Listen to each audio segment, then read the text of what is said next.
It is my pleasure to introduce our own Philip Jenkins. He is the Distinguished Professor of History at the Institute for Studies of Religion at Baylor University, as well as the Emeritus Edwin Earl Sparks Professor of Humanities here at Penn State, author of dozens of books, the most recent of which I believe is Fertility and Faith, the Demographic Revolution and the Transformation of World Religions. He's going to be talking about something a little bit closer to home today and over the next couple weeks. All the churches around us here in Centre County. So I'm going to turn things over to Philip right now. And a real quick question, are you getting the map on the screen presently? I can see it, yes. All right, cool. It's beautiful. I grew up in Britain, and a large part of my education was wandering between different parish churches, which were usually from the Middle Ages, and you learn so much about art and architecture and history. Well, as you probably noticed, in Centre County, we're a little short on 13th century churches, but we still have an awful lot of churches around here. And I'm going to suggest that they are a great way of looking at the history of the region, and also they are, intrinsically often beautiful and interesting in their own right. There's a huge amount to see, and if the virus means that we can't travel as far as we would like, just remember there's a huge amount in our backyard. So by way of background. When we look at the history of this region, we often tend to think of it in terms of the university, 1855. We think of State College. I'd like to point out that there's a long, long history before that. White settlement in this area begins basically in the 1760s and 1770s. And State College itself is a very late arrival on the scene. I've just put on a map here, which is from the end of the 19th century. And you can see the really big places on the map, like Lockhaven and Belfont. And if you look with your microscope down at the extreme bottom of the screen, you will see Pennsylvania State College. But you'll also see that it is absolutely surrounded and overwhelmed by other key metro settlements like Leighton Hall, Oak Hall, Lamont, Crumrine, Struble, and all those other places. And please remember, at 1900, the population of what we now call State College was about maybe a little under 1,000. It was a very, very small community indeed. So what I'm saying is there was a period of about 130, 140 years where so much of the church life around here was a matter of the countryside, of the rural areas. And you can learn about that by looking at the churches, and particularly at the denominations. You drive through a small Pennsylvania town, you drive through a village, and you see a church and you think, what is it? Well, usually around here, if it's an older church, it's one of about 4 denominations. And when you look at those denominations, you get a very quick lesson in what? Migration, ethnicity, class, what people were doing. And that is true before we get the creation of something like State College. And there are some interesting churches here. If you want to get a sense of what they would have looked at some point, this is one of our, actually it's not even one of the very oldest churches. This is Egg Hill, which is not too far from Potter's Mills. But some of the churches around here are absolutely beautiful. We drive past them, we may not see them. This one is Fairbrook. I love those stars in the tower. But what you need to do is to learn to read churches. And often, here's a key point, the sign that you see on the church now is not necessarily what it was originally. Fairbrook is an extremely, extremely important center in the history of religion in this area. It was where Methodism really first took root in the 1780s. There's a church there called Meek's Church, from the Meek family. And you have an old Methodist church, which in recent times shifted across the road to a nice new, handsome new facility. As you know, there's a golden rule of church growth. No church can grow larger than its car park. Churches move for parking. And so this church is now the church of, guess what, the Seventh-day Adventists, who are, as I always say, a fine denomination, but we tend not to think of them in the context of churches like this.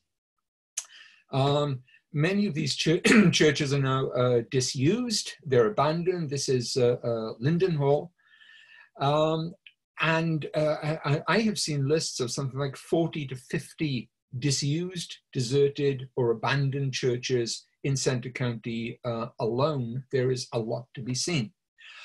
So what I'm going to do today is provide really a very rough and ready guide as to what some of the denominations are and what they tell us about this area. Well, you don't need much teaching as to what this is. These are our good Presbyterian neighbors. And I'm going to be saying quite a bit about the Presbyterians. When European settlement, when white settlement comes into this area in the 1760s, 1770s, for the first 50 or 60 years, it is what Americans call Scotch-Irish, what we can also call Northern Irish or Ulster Protestant. Very interesting community historically. When I first came to this part of the world, I would see so many Ulster Northern Irish names. I would laugh regularly. You know, I think I'm in this little corner of Northern Ireland. Just to take one kind of very trivial example, in modern Ulster politics, one of the great families, one of the great names in the 1960s, 70s, 80s, there was a man called Desmond Bowl from the great Bowl family. And you arrive and there's a Bowlsburg. And interestingly, it is a great Ulster name with a German suffix, Berg. And that tells you all you need to know about this, this area. The first churches in this area for the first 50 years or so are Scotch-Irish. They're Ulster Protestant. They have these great names. You have all the Ulster names. You have Newry and Tyrone and Armagh and McAlevy's Fort and all these great names. And everywhere you go, you get Presbyterian churches. Now, this church, particularly our good neighbors, that dates from 1913.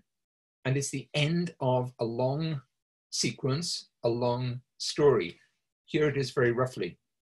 You have all these villages around what we now call State College.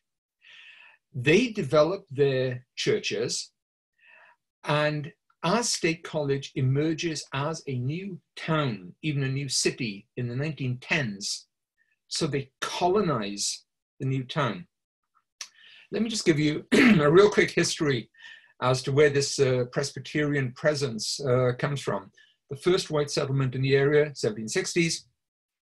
The first place is called Centre Hill, not Centre Hall. Centre Hill is about halfway between Centre Hall and Potter's Mills. There's a very early Presbyterian church there. I think that is the first church in the region. And it is the basis of a network of Presbyterian churches that spread over the next 50 years or so. Wherever you go to a small central Pennsylvania village or town and you see a Presbyterian church, you know you're at the oldest level of settlement.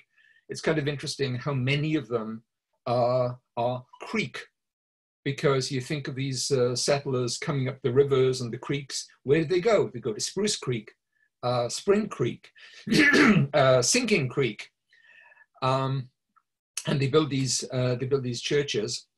That Center Hill Church splits into two. I'm not going into the details of this in any great length. That splits into two. One is for Penns Valley, and as in the 19th century, Center Hall becomes very prosperous. They spread into Center Hall. That becomes the main center. And you also get a western branch, which is at a place called Slab Cabin in what we now call Lamont. If you know the old cemetery near in Lamont, that is as I say, it's a very historic area. There was a church there. In 1847, there was one of our local cultural catastrophes. That very historic Presbyterian church burned to the ground. They had a long debate about what to do, how to replace it. Some people wanted to move to Ballsburg. They actually built a new church in Lamont. And the Presbyterian church that we see in State College is an offshoot of that development. By the way, when they build this tower, when they build this Presbyterian church in State College in 1913, my word, it is so much, the big kid on the block, very literally, because you have this tiny, tiny little settlement. You have this rather grand tower, and it's known as the Church by the Tower. And at the time, the Presbyterians are a very big deal. I said in this first talk I was going to look at Irish and German roots. The Irish, the Scotch-Irish roots are a very strong golden rule, as I say. Where you see a Presbyterian church, inquire, because maybe not in that precise building, but that congregation is going to go back to the earliest days here. The Irish are the Scotch-Irish, let me emphasize here, Irish Protestant. Oh my, are they Protestant? They're very Protestant indeed. And shortly after, we get the Germans moving in.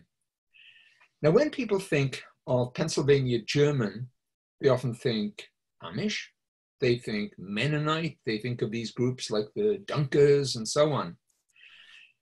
There's a big distinction in the Germans who come to Pennsylvania. There are those who belong to groups like that, the sects. They're the sect people. And there's the great majority of those who come over from Germany who are what we call church people. They belong to one of two groups. They are either Lutheran or Reformed. And if you understand that, if you understand those churches, you get a great lesson in what a lot of our churches, what a lot of our villages and small towns look like around here. Now here's an interesting bit of history. Have you ever noticed how in a small village like Ballsburg, there are two churches next door to each other? And one of them is Lutheran, and one of them is United Church of Christ, or UCC. And so you think initially, well, that's Ballsburg. But as you look around, you find it in this town, and this town, and this town. And you think, what is it? Are these Lutheran and UCC people, are they super friendly and they have to cling together for support? No, there's a history here. Here's the history.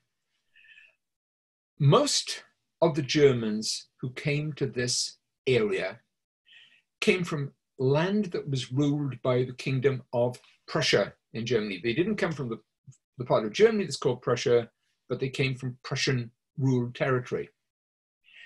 The King of Prussia ruled over Lutherans, and he ruled over Reformed, and he thought, let's have a nice efficient policy here. I'll merge them into one. And in 1817, just as the Germans were flocking into this area, the Lutherans and the Reformed were merged. So when they came to Center County, what they would do is they would build one shared church, which is what we call a union church. And maybe they'd have one minister, or maybe they'd have rotating ministers, one Lutheran one Reformed. Over time, the congregations became very prosperous. They decided to branch out on their own, but they didn't branch very far. So it might be that the church would split, the Lutherans would go one way, the Reformed would go another way, but they wouldn't go far. Sometimes they'd be next door to each other, as in Ballsburg. Sometimes they'd be across the road, they'd be down the street a little bit. So what happened to the Reformed?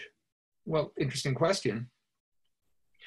One of the great stories of American religion is what in business we call mergers and acquisitions.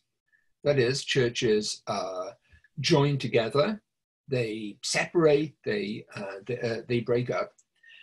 And over time, some really great famous churches, denominations, have merged together. And here's something that's kind of unfortunate. As they merge, we often forget what they were originally. So here's a real quick story. 50 years ago, 60 years ago, the Reformed churches were among the biggest churches in the US, the German Reformed. In 1957, they merged together, the German Reformed merged with the New England Congregationalists, and they formed a new church called the United Church of Christ, the UCC. So whenever you're in this area and you see a church that is labeled UCC, that is United Church of Christ, in a sense it is masquerading, because originally, virtually always, that was a German Reformed church. If you go to the UCC church in Ballsburg, you'll see its foundation stone, and it says specifically German Reformed. Over time, like during the First World War, there were times when you didn't really want to advertise the fact you were German Reformed, but you know those foundation stones are still there. If you go to an area like Center Hall, which in its day was a very, very prosperous place, they moved further afield. They moved about 20 yards apart. So you have a gorgeous Lutheran church, and I'll come back, and you have a UCC church, which was a Reformed church. So in other words, there are ways of reading a lot about the history from reading the church signs, what is the denomination today, but also the foundation stones. This is a great example. Again, these are some of our neighbors, and this is Faith United Church of Christ.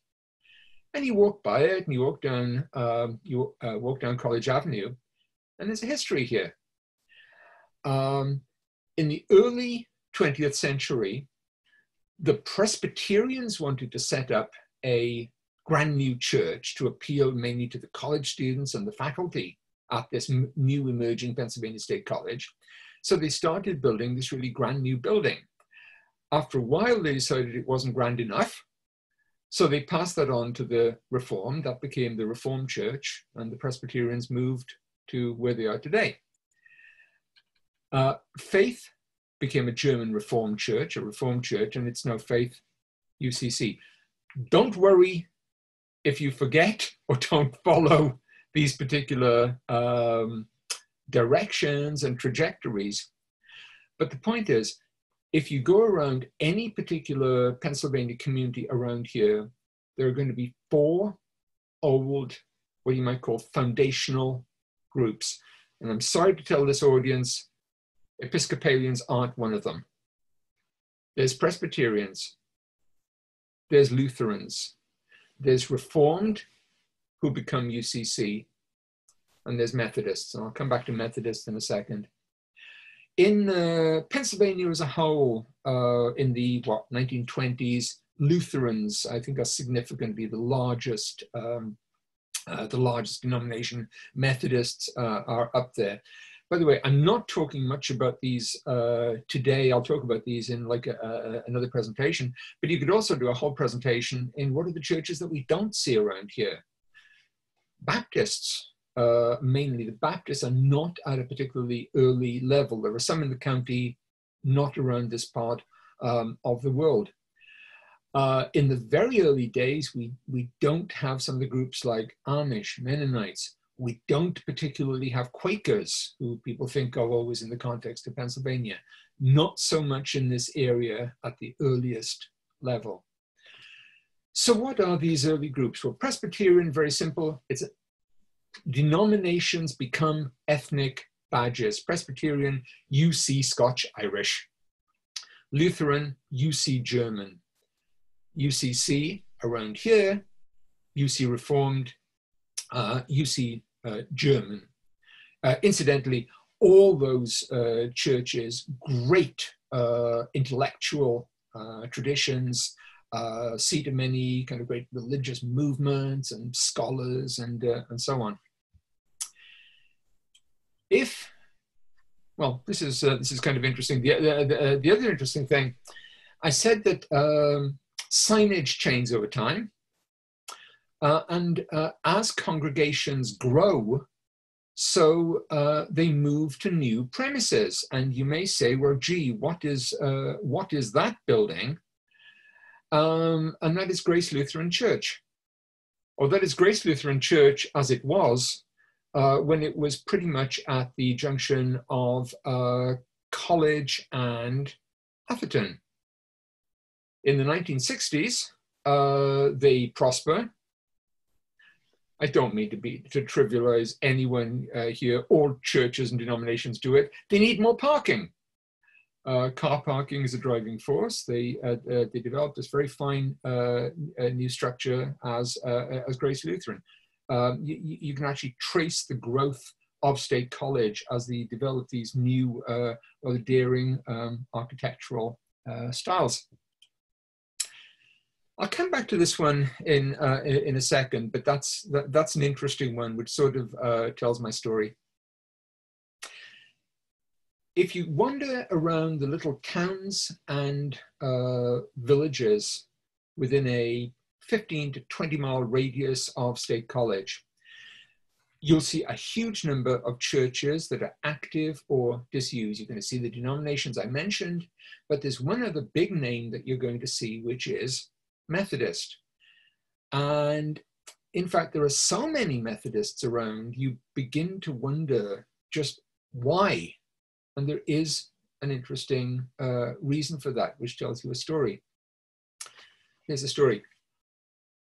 Once upon a time, and not that far back in history, there were several different denominations which by 1968 came together to form something like something called the United Methodist Church. They put up signs outside their churches that say United Methodist, and over time, people no longer thought it was kind of terribly important to record that this was originally this denomination or whatever. And for a historian like me, that's kind of sad because we've lost a whole lot of history. So if you think Methodist, well, what do you think about origins? Well, you think English, you think the Wesleys and Whitfield and everyone else who is so well represented in our Episcopal hymn book. But don't forget, this is Pennsylvania with a lot of Germans. And those Germans establish in the 18th century some absolutely critical denominations and churches, which are revivalist, they're enthusiastic, they're very passionate, they're like Methodist, but they deal in the German language and mainly to German communities. So when you look around a small Pennsylvania village, you often see a church that says Methodist, but originally it was one of these other German groups, which only gradually becomes Methodist over time. And I'll give you this as an example. This is one of my great examples of reading a church. This is the United Methodist Church in Park Forest. And you've probably driven past it lots of times. It is very much of its time architecturally. You can look at it and say 1967, and you'd be pretty accurate. It's 1967. But here's the point. it was built not as a Methodist church, but by a separate group. And there's a great history to that. Here's the history in a nutshell. In the 18th century, there were a series of German revivalists in Pennsylvania who in their day were kind of in America as famous as Wesley or Whitefield. You had people like Philip Otterbein, who was a Reformed cleric. You had Martin Boehm, who was a Mennonite. And they got together and they formed a number of new groups. And those guys formed the United Brethren. And there was another group. There was a man called Jacob Albright, who, as he always signed himself, Jacob Albrecht. And he founded his own denomination. And over time, these, I don't know what you want to call them, they're not Methodist, but they're so much like Methodist. German Methodists, if you like. They set up these separate denominations, which in their day are so important. They develop big, missionary ventures, and they have colleges and universities. You have the Evangelical Church. You have the United Brethren. And if you go around Pennsylvania, you'll see many old churches, and it says Old Methodist Church. Well, no, for the first 100 years of its existence, it was evangelical. I'm sorry, evangelische. It was German. Don't forget, still in, like right up to the First World War, there are lawyers and professionals in Bellefonte who are advertising that they will deal, that they'll offer their services in German. This is a very German community up to that point. In 1967, these German groups have formed the Evangelical United Brethren, the EUB, which in its day, great denomination. And they think, a lot of suburban development in State College. There's this new area called Park Forest. Let's build a brand new church with the greatest architecture of the day. And they've no longer, they've only just put up the signs in 1967, when suddenly down in Dallas, there's a great conference where the EUB joins the Methodist Church, and they all become the United Methodists. So they have to run out and take down the signs and put up new signs again. And so that's how that becomes a Methodist church. And that's why when you walk through many Pennsylvania towns, you can't throw a stone without hitting a Methodist church. Don't try it. What is between a Methodist church and a Methodist church? Another Methodist church. But they weren't originally all or mainly Methodist. They came from different places. So here's what I'm trying to say. If you look at the older level of churches around here, and you look at the smaller communities, I mentioned Ballsburg, you go to Pine Hall, Houserville, Tusseyville, Lamont. You look at these smaller areas, you find lots of churches which are often interesting and attractive in their own right. But if you follow the denominations, you learn a lot about the language history, ethnic history, migration history. And around here, as I say, there are two sorts of foundation. There are Irish, Scotch-Irish, and there's German. And what has happened in relatively modern times is because of mergers, we have tended to lose a lot of those older white ethnic distinctions as people have joined these newer mainline churches. And you'll notice that I am about half an hour into what I've said, and I really scarcely have mentioned the Episcopal Church. And there's a reason for that, because in an area like this, the Episcopal Church is really not a presence before the end of the 19th century, a bit earlier in Bellefonte, some of those towns like Blockhaven, not so much around here. And so what I'm going to be talking about next time is how the churches emerge in State College itself as it develops as a town. But what I would emphasize is it's a story of colonization. You have these really strong churches out at the edge of what we call State College today. And they look into this town and think, new population center, church growth, we better move into that. So from Center Furnace, you get the Methodists expanding in. From Lamont, you get the Presbyterians. And one of the really interesting areas, if you ever drive out on 26, you go through Pine Hall. Pine Hall, guess what? Has two churches opposite each other, one Lutheran, one UCC. I talked about that. And the Lutherans are the one who think, all these lost souls in State College and Pennsylvania State University, we'd better go set up a church. So it's a story of colonization. So what I'm trying to talk about, as I say, is the root of these churches. And where they're from. And let me say right away, if I've said anything marginally dismissive or offensive about any of our other denominations here, I apologize sincerely. I certainly did not mean to do so. I will come to a close there, and I will hand over for any questions. I'll just say one thing. I'm going to be making a document available which has a lot of the background here, and you'll be able to download that if you have any interest. There will not be a written test. I'll hand over. Thanks a lot. I'll hand over to Kevin if you want to take it from here.